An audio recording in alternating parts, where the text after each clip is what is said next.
Welcome to another Big Train Tour at the Colorado Railroad Museum.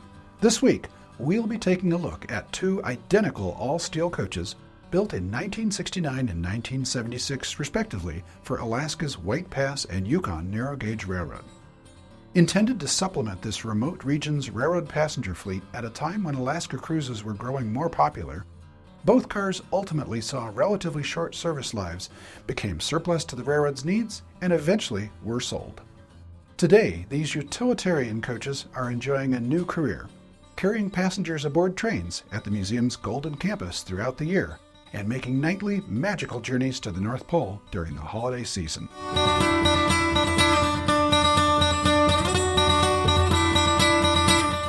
Hi, I'm Paul Hammond, Executive Director of the Colorado Railroad Museum. Starting in the late 1960s, our subject big trains helped usher in a wave of improvements to Alaska's White Pass and Yukon Railroad. When the White Pass abruptly ceased operations in the early 1980s, things slumbered for a half-dozen years. But the increasing popularity of Alaska cruises led to a reopening in the late 1980s, and this little but mighty railroad returned to a new life. The line's new existence was now entirely focused on transporting tourists on once-in-a-lifetime journeys, with one of North America's most spectacular narrow-gauge railroads as the conveyance.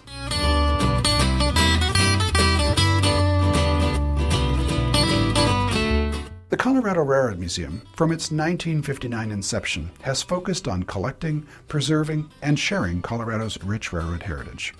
Today, this focus is clearly reflected in the steam and diesel locomotives, passenger and freight cars displayed at the museum's 15-acre site in Golden. As early as the mid-1960s, however, not long after the museum opened at its current location in Golden, a tiny Plymouth gasoline-powered locomotive arrived. This locomotive reportedly had served on a 3-foot gauge U.S. Gypsum Industrial Railroad in Midland, California, then was moved to another U.S. Gypsum operation in Loveland, Colorado. The locomotive was acquired not for its history, but because the museum needed a small, internal combustion-powered switcher to move cars and locomotives around. Since Colorado's narrow-gauge railroads never dieselized, there were no home state options to pursue. This dilemma would reappear when, in the 2010s, the museum sought to acquire larger narrow-gauge diesel-electric locomotives for its operating railroad. Soon, a third-hand used locomotive came from the Durango and Silverton narrow-gauge railroad. In 2022, another larger diesel locomotive was also acquired from the Durango and Silverton. Both locomotives originally were built to serve Canadian steel plant railroads. A similar dilemma came to light in the mid-2010s as the museum sought additional passenger capacity. The launch of the Polar Express train ride in 2014 meant that additional closed coaches would soon become necessary. Although numerous narrow-gauge passenger cars serve today throughout Colorado, ridership grossed on their host railroads, most notably the Cumbres and Toltec and the Durango and Silverton, mean these cars are not for sale. Thus, out-of-state options once again had to be considered. The result was that two former White Pass and Yukon coaches would end up at the Colorado Railroad Museum. These cars, like the museum's diesels used to regularly pull trains for guests, are not considered part of the museum's collections. That status is reserved for artifacts that have been collected due to their Colorado or Rocky Mountain region heritage. Instead, these two coaches occupy a utilitarian status in the museum world, intended to be used and ultimately consumed in order to help preserve the museum's full-size collection of historic rail vehicles.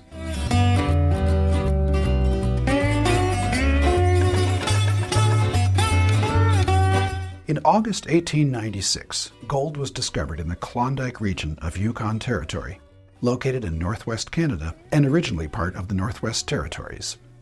When news reached Seattle and San Francisco the following year, it triggered a stampede of prospectors. Between 1896 and 1899, some 100,000 prospectors rushed to the Klondike. Some became wealthy, but the majority, as with every gold rush in history, did not. The most popular route for prospectors started in Seattle or San Francisco, with a seagoing journey to the ports of Skagway or Dyea, Alaska. From there, these gold seekers could follow either the Chilkoot or the White Pass trails to the Yukon River, then board boats the rest of the way to the Klondike. Knowing the dangers they faced, Canadian authorities required each miner to bring a year's supply of food in order to prevent starvation. In all, the typical Klondike's equipment weighed close to a ton. Contending with the mountainous terrain and cold climate, while lugging a ton of supplies, meant that most of these fortune seekers arrived in summer 1898. By then, the most promising claims were already being worked, and many left disappointed. To accommodate those who remained, boom towns sprang up along the routes. Dawson City was founded at the confluence of the Klondike and Yukon rivers, growing quickly from a population of 500 in 1896 to approximately 17,000 people by summer 1898. The Klondike Gold Rush has been immortalized in films, literature, and photographs. The Call of the Wild is a timeless adventure novel by Jack London, published in 1903 and set in Yukon, Canada during the Klondike Gold Rush, when strong sled dogs were in high demand. During this same period, Skagway became famous in international media. Author and naturalist John Muir described the town as a nest of ants taken into a strange country and stirred up by a stick. It quickly became obvious that better transportation was needed than the pack horses used over the White Pass or the human portage which characterized the Chilkoot Pass. Largely financed by British investors, a railroad was soon organized. 3-foot narrow gauge was chosen by builder Michael James Aney. A narrow roadbed would greatly reduce costs where the roadbed was blasted from solid rock. Some 450 tons of explosives would still be needed to reach White Pass summit. The narrow gauge also permitted tighter radii to be used on curves, allowing the railroad to follow the landscape rather than having to be blasted through it. Construction started in May 1898. Problems were immediately encountered with a local crime boss nicknamed Soapy Smith. His death during a subsequent shootout resolved these issues, and by July 21, 1898, an excursion train hauled passengers 4 miles out of Skagway, the first train to operate in Alaska. That same month, a new company was organized in London, the White Pass and Yukon Railway Company Limited, acquiring the rights held by the companies that had started construction. The railroad reached the 2,885-foot summit of White Pass, 20 miles from Skagway, by mid-February 1899. By July, the railway reached Bennett, British Columbia, and that summer, construction started north from Carcross to Whitehorse, 110 miles from Skagway. The proverbial last spike was driven on July 29, 1900, with service starting in August. Plans to extend the railroad further were abandoned in favor of river transportation, which the White Pass owned and controlled. By that time, much of the Klondike Gold Rush fever had died down. In the summer of 1899, gold was discovered around Nome in western Alaska, and many prospectors quickly departed for these new gold fields. This marked the end of the Klondike Rush. Boomtowns declined, and the population of Dawson City fell.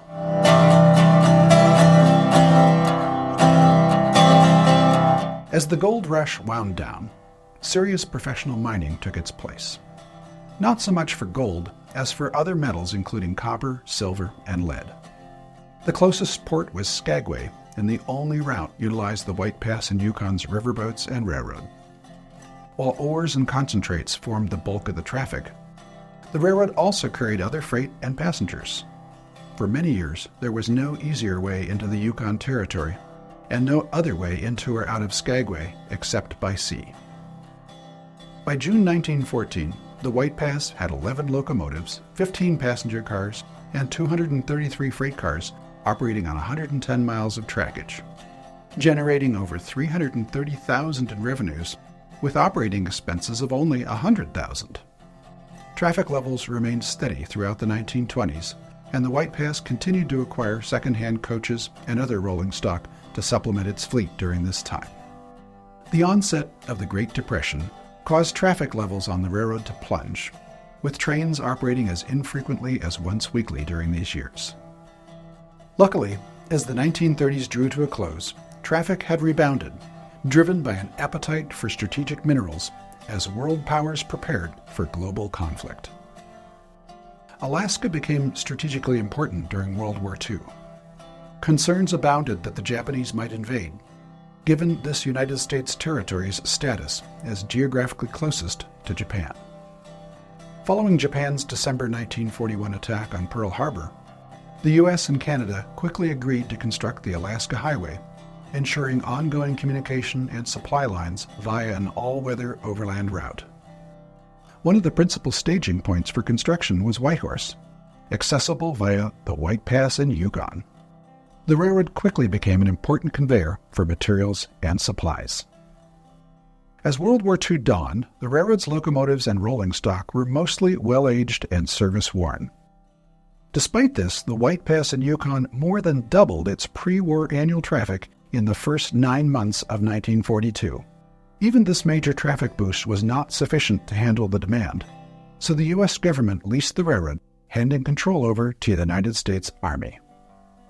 The Military Railway Service's 770th Railway Operating Battalion took over train operations in partnership with the railroad's civilian staff.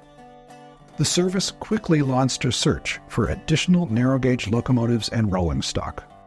A strange and colorful motor-bower assortment soon began arriving at Skagway. Several ancient 280s hailing from Colorado narrow-gauge railroads Silverton Northern, Silverton Gladstone and Northerly, and Colorado and Southern were included, helped out by the timely acquisition of 7 Class K-28 Mikado steam locomotives from Colorado's Denver and Rio Grande Western Railroad, and 11 brand-new War Department Mikados. The White Pass's pre-war roster of 10 locomotives and 83 cars was soon eclipsed by an additional 26 engines and 258 cars. These new arrivals included more Colorado connections, with freight cars from the recently abandoned South Park, Leadville, and Clear Creek lines of the Colorado and Southern traveling north to Alaska. The increase in traffic was remarkable. In 1943, the White Pass carried some 256,000 tons, equivalent to 10 years' worth of typical pre-war traffic. This incredible increase was achieved in spite of the most severe winter weather recorded since 1910, with gales, snowdrifts, and temperatures of minus 30 degrees Fahrenheit blockading the line for 10 to 15-day stretches. A single-day record was set in August 1943 when the White Pass moved 38 trains in just 24 hours. With the war beginning to turn in favor of the Allies, control of the railroad was handed back to its civilian operators in late 1944.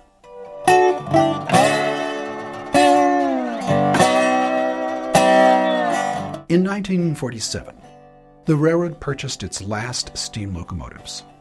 Just 4 years later, the railway was financially restructured. While most other narrow-gauge systems in North America were closing around this time, the White Pass in Yukon was thriving. In 1959, the first dividend to stockholders was even paid. The railroad began dieselizing in the mid-1950s, making it one of the few North American narrow-gauge railroads to do so. In 1964, the line retired its last steam locomotive. The White Pass in Yukon was an early pioneer of intermodal freight traffic. Contemporary advertising referred to it as the container route. The railroad owned an early container ship, and in 1956 introduced containers hauled on flat cars, although these were far smaller than the truck-size models that later came into use and are commonly seen today in international shipping. A new lead-zinc mine opened in 1969 in Faro, a town in central Yukon, Canada. This quickly grew to become the largest open-pit lead-zinc mine in the world. To serve this new shipper, the railway was upgraded with a straddle carrier at Whitehorse to transfer ore from the railway's new fleet of trucks, and a new ore dock at Skagway. 7 new 1,200 horsepower locomotives from Alco, new freight cars, ore buckets, and right-of-way improvements were also undertaken. The heavy ore trains necessitated a major line change. In fall 1969, a new tunnel and bridge that bypassed Dead Horse Gulch were built to replace the line's once famous steel cantilever bridge, which could no longer support the heavier trains.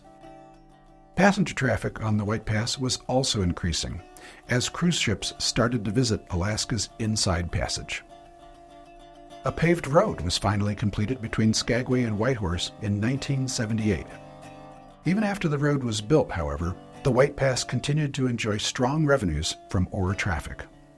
But then the unthinkable happened.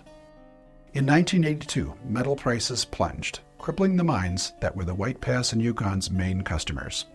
The Faro lead zinc mine closed, and with that traffic gone, the White Pass was doomed.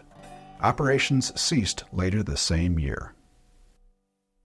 The shutdown was not for long, fortunately. Tourism to Alaska continued to increase, with ever larger cruise ships stopping at Skagway. The scenery of the White Pass and Yukon route was a great tourist draw, and rails ran right down to the docks where cruise ships berthed. Cruise operators pushed for the line to return as a heritage railway. In 1988, the White Pass reopened between Skagway and White Pass, exclusively serving tourists. The main line reopened north to Fraser in 1989 and then to Bennett in 1992. In 1994, the White Pass and Yukon was designated an International Historic Civil Engineering Landmark. A train reached Carcross Station in 1997 to participate in celebrations marking the centennial of the Klondike Gold discovery. A special invitation-only passenger train was run from Carcross to Whitehorse in 1997, with plans to eventually reopen the entire line north to Whitehorse if demand warrants. In July 2018, the railway was purchased by cruise ship giant Carnival Corporation in a joint venture with Alaska-based Klondike Holdings. Most trains today are hauled by the line's newest diesel locomotives, including massive new units delivered in 2020.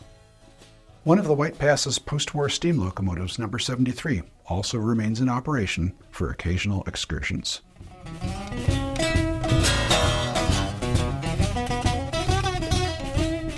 Starting in the late 1890s, the White Pass and Yukon purchased numerous previously owned coaches and other passenger cars for service. These hailed originally from a wide array of defunct narrow-gauge railroads in California, the Pacific Northwest, even New York's Catskill Mountains. This practice continued even after World War II, supplying the railroad with the rolling stock it needed as it grew more and more popular with tourists in the 1950s and 1960s. By the mid-1960s, with passenger traffic still growing and used narrow-gauge coaches no longer available, the White Pass placed an order for new coaches with Coast Steel Fabricators Limited of Coquitlam, British Columbia. Located just east of Vancouver, this company boasted a wide array of specialty fabrication projects, although until that time it had not built railway equipment.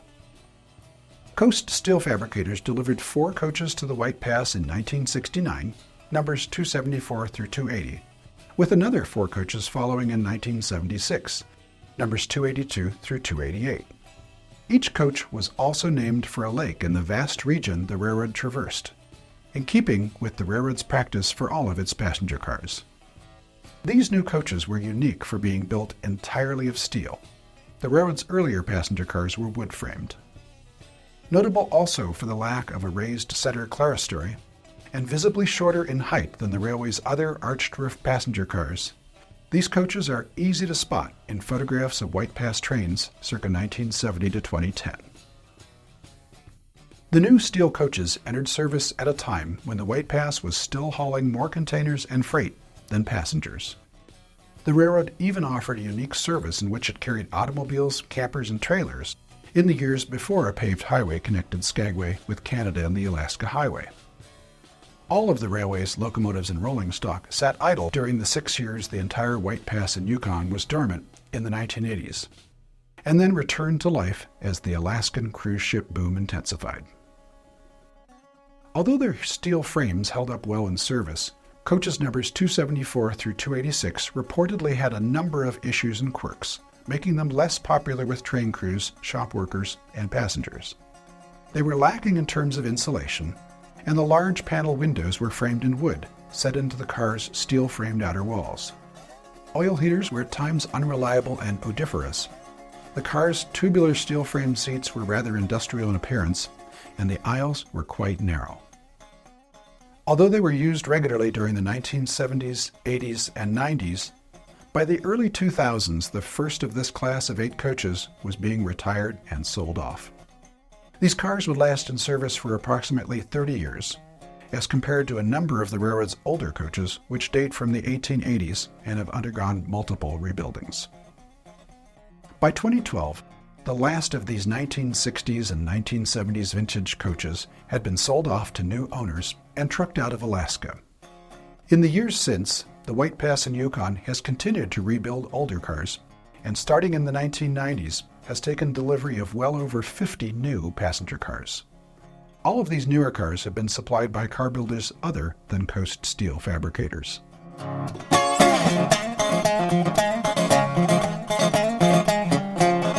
Colorado's Georgetown Loop Railroad was first to see the potential of the former and now for sale White Pass coaches.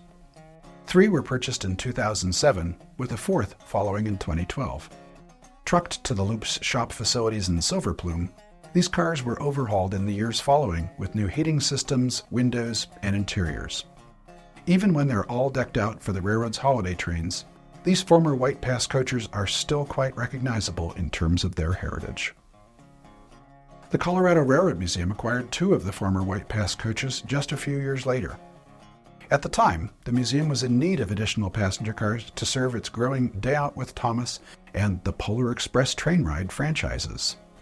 After noticing 2 narrow-gauge coaches listed for sale online at Craigslist, a visit was arranged by the museum's chief mechanical officer, Jack Campbell.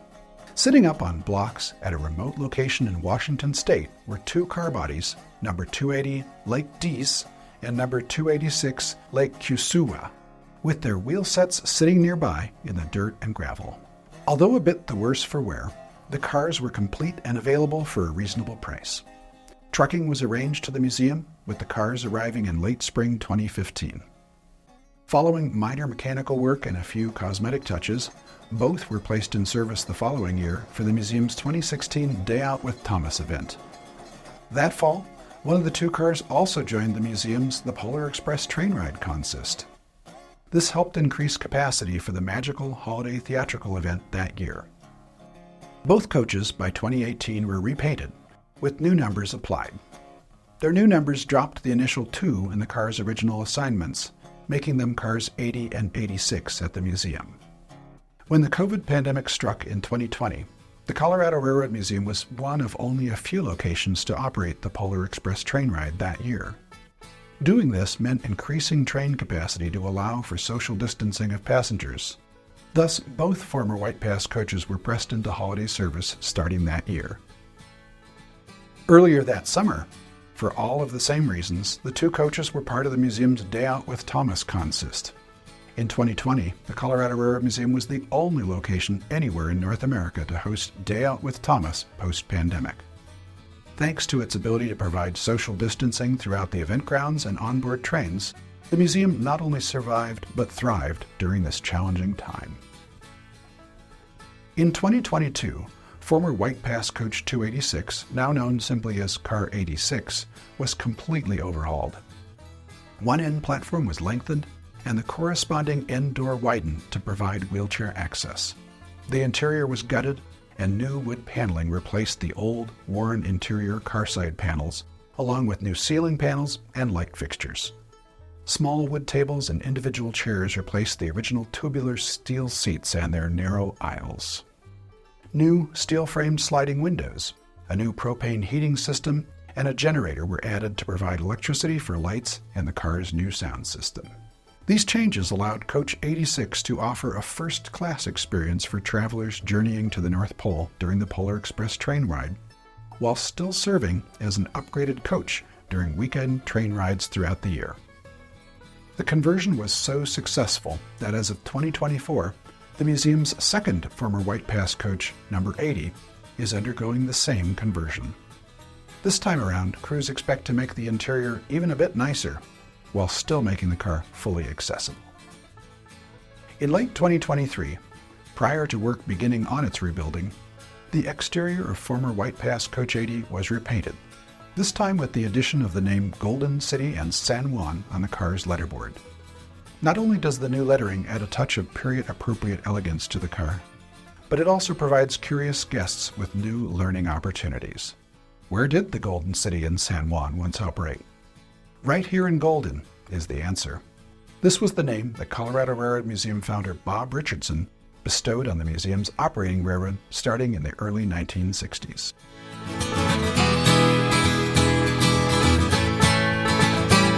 Today, the White Pass and Yukon Railroad is once again growing thanks to the continuing influx of tourists arriving each summer. The pandemic affected cruise ship travel and in turn rail excursions significantly from 2020 through 2022. But 2023 saw a return to busier and more typical times, placing the White Pass back at the top as North America's busiest narrow-gauge tourist railroad. At 67.5 miles in length, this today is also North America's longest operating narrow-gauge railroad. The Colorado Railroad Museum today is also growing, having welcomed 100,000 guests throughout 2023, setting a new all-time record. As 2024 dawned, the museum announced the adoption of a bold new strategic plan. This plan outlines strategies for welcoming new audiences, increasing community outreach, introducing new programs both on-site and off-site, and undertaking major upgrades and new facilities at the museum's Golden, Colorado campus. With the museum's present-day train operations continuing to grow in popularity, former White Pass coaches 80 and 86 are poised to help transport the Colorado Railroad Museum into the future. Whether pulled by authentic Colorado narrow-gauge steam locomotives or by trusty vintage diesels hailing from outside the Centennial State, the future looks bright for all of the museum's enclosed passenger coaches, along with its fleet of converted open-air excursion cars. Thanks for joining me today. The Colorado Railroad Museum's two former White Pass and Yukon coaches continue to play important roles as the museum becomes more popular and prepares for an ambitious future. While these cars clearly are not icons representing Colorado's railroading past, they nonetheless have important roles to play. The vast majority of museum visitors today have never ridden a train, so their first train ride, quite possibly aboard one of these former White Pass coaches in Golden, leaves a lasting impression. Here at the Colorado Railroad Museum, this meshes perfectly with our goal of sharing Colorado's rich railroad heritage with the widest possible audience. I hope you've enjoyed our tour of these two coaches, which once served in the largest state in the U.S., Alaska. I also hope that your appreciation for Colorado's rich railroad heritage continues to grow with each and every tour of the museum's collections.